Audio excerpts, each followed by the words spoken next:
Hello everybody, this is Sherry from WayonStone. I think you have an idea of how our slabs look like in our salon, right? But do you know how the slabs look like when we just finished producing in our factory? Okay, today let me take you have a look at here. This is the slab of our terrazzo. The size of slabs can be 2.4 by 1.35 meter, 2.5 by 1.35 meter, 2.8 by 1.35 meter, 3 meter by 1.35 meter, 3 meter by 1.2 meter.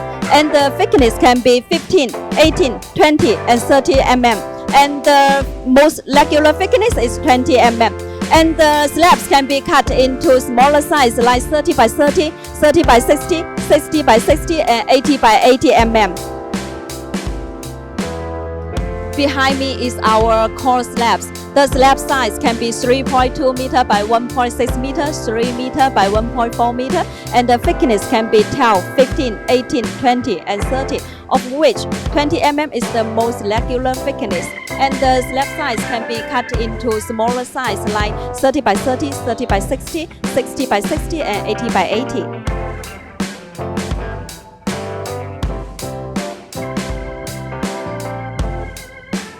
Okay, I have shown you around in our factory. I'm sure you have an idea of how the slabs look like in our factory, right? If you have any questions, please feel free to contact us. Have a nice day. Bye.